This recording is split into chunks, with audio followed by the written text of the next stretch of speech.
Welcome sir, कैसे हैं आप? बहुत बढ़िया जी, आप कैसे हैं? मैं भी बहुत अच्छी हूँ और क्योंकि आज मैं जानती हूँ बहुत सारी चीज़ें सीखने वाली हूँ तो इसलिए और अच्छी हो गई हूँ। तो थैंक यू। सर आपकी जो ये जर्नी शुरू हुई वेल्थ क्रिएशन की तरफ और इन्वेस्टमेंट में, अब आप लोगों को भी सिखाते हैं कि कैसे इन्वेस्टमेंट करना है, कैसे वेल्थ बिल्डिंग करनी है। तो ये जर्नी आपकी कब से शुरू हुई थी? आपने वेल्थ क्रिएशन की बात करी। देखो, पैसे हम सब कमाते हैं। मैंने 17 साल की उम्र से बिजनेस शुरू कर दिया था, काम करना शुरू कर दिया था, पैसे कमाने शुरू कर दिए। बट होता क्या था कि जितने मैं कमाता था वो सारे खर्च हो जाते थे।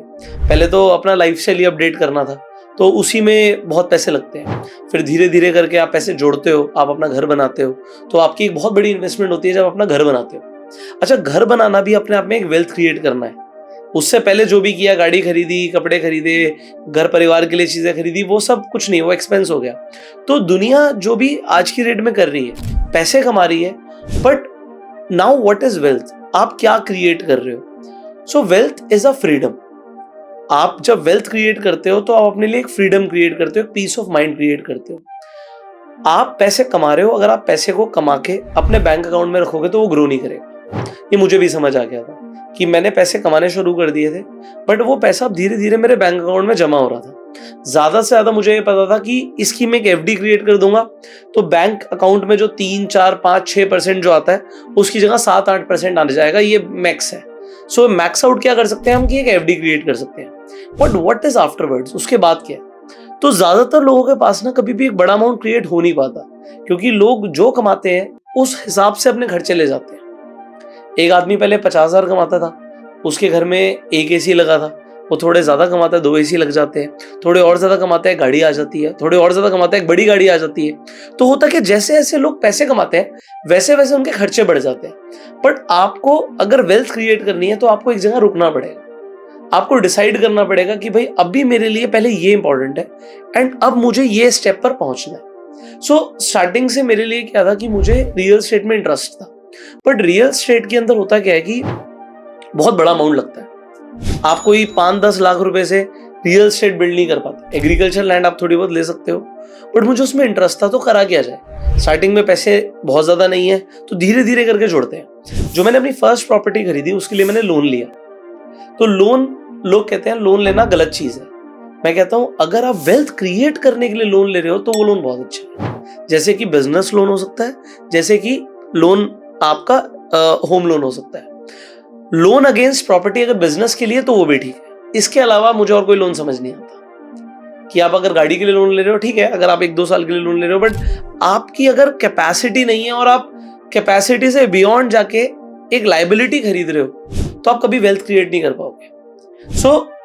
आई गॉट एन अपॉर्चुनिटी जिसमें मुझे लगा कि रियल एस्टेट में कुछ बढ़िया हो सकता है, एंड वो अपॉर्चुनिटी मुझे मिली कोविड के टाइम पर। कोविड के टाइम पर स्टॉक मार्केट्स क्रैश कर रहे थे। उस टाइम में मुझे भी बहुत ज्यादा आइडिया नहीं था मार्केट्स का, बट मुझे रियल एस्टेट को स्टडी करते हुए काफी टाइम हो गया था और मैंने देखा कि ड्रास्टिकली रियल एस्टेट के प्राइसेस गिर गए हैं, कोलैप्स कर गए हैं। लोग चाह रहे हैं, लोग ना क्या कर रहे थे उस टाइम पर कि लोगों ने, जैसे रियल एस्टेट में क्या होता है, अगर आप कोई प्रॉपर्टी आज पसंद करोगे, मान लीजिए आपको ये ऑफिस पसंद आया, तो अगर आज आप एग्रीमेंट करते हो कि भाई आप किसी से जो सेलर है उससे एग्रीमेंट टू सेल करते हो, तो आपको वो टाइम देता है 2 महीने, 3 महीने, 4 महीने का। अब जब लॉकडाउन लग गया, लोगों ने एग्रीमेंट टू सेल किया हुआ था, बट उन्होंने वहां पर अपना एग्रीमेंट एक तरीके से नलिफाई करवा लिया। लोगों के अमाउंट फॉरफिट हो रहे थे, लोग कह रहे थे छोड़ो, क्योंकि मान लीजिए किसी प्रॉपर्टी के लिए 1 करोड़ की डील करी किसी ने, बट अभी पैनिक सिचुएशन है, किसी को नहीं पता हम बचेंगे भी नहीं बचेंगे। तो लोगों को ऐसा लग रहा था कि यार क्यों मैं इतने पैसे लगाऊं, बिजनेसेस नहीं है, जॉब नहीं है, समझ नहीं आ रहा। तो रियल एस्टेट के प्राइसेस ड्रास्टिकली नीचे आ गए थे और उस टाइम पे मुझे एक अपॉर्चुनिटी मिली कि एक ऐसी प्रॉपर्टी जो मेरी नजर में बहुत अच्छी वैल्यू की थी वो मुझे बहुत कम प्राइस की मिली।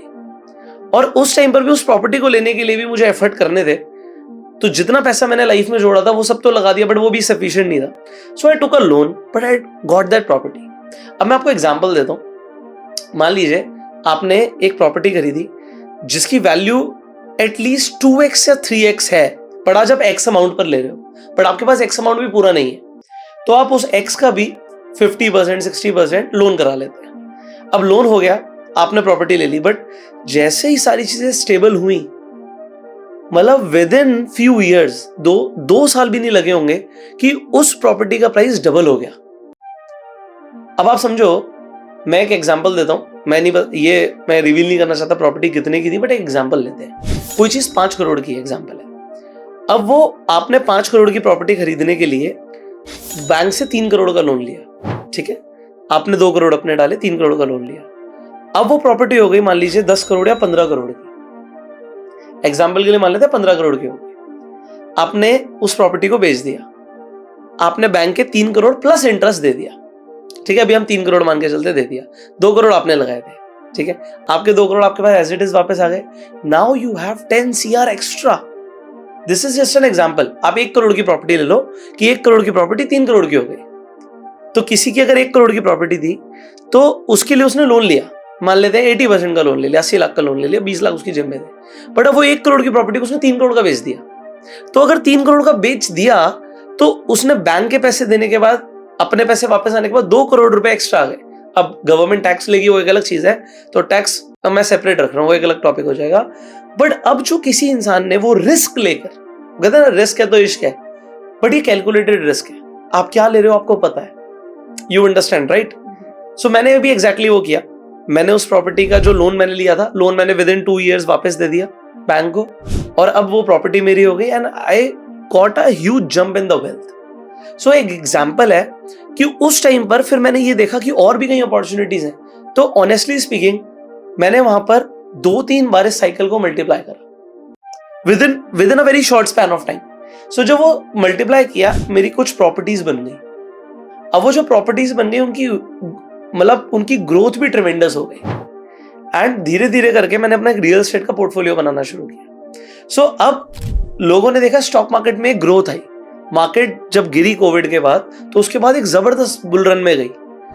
मैंने वो बुल रन मिस किया, honestly I miss that bull run, because मैंने स्टॉक मार्केट में कोई बहुत बड़ा पैसा नहीं डाला उस टाइम पे, बट मैंने उस टाइम पे बहुत बड़ा पैसा, मतलब अपनी लाइफ की सारी सेविंग्स, इनफैक्ट लोन लेकर पैसा मैंने उस वक्त रियल एस्टेट में डाल दिया। So it is one of the same thing. आपने रिस्क लिया बट आपने एक वेल्थ क्रिएट कर ली। अब जो मैंने वो वेल्थ क्रिएट कर ली, वो मतलब अब वैसे उसे दोबारा क्रिएट करना बहुत मुश्किल है, क्योंकि अब वो दोबारा क्रैश कब आएगा वी डू नॉट नो।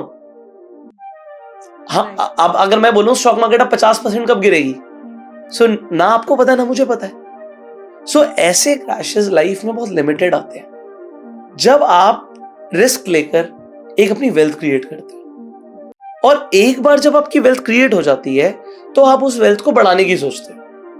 हर बार आपको डबल करने का मौका नहीं मिलेगा in any field. Real estate में भी ऐसा आज अब पॉसिबल बहुत मुश्किल है। अगर आज मैं आपको बोलूं कि आप अगर कोई आज 1 करोड़ की या 10 करोड़ की प्रॉपर्टी लेते हो, तो वो 20 करोड़ की कितने टाइम में हो जाएगी? हो सकता है उसे 5-6 साल लगे, इतना लगेगा। ऐसा नहीं है कि अब 1 या 2 साल में ही हो जाएगा।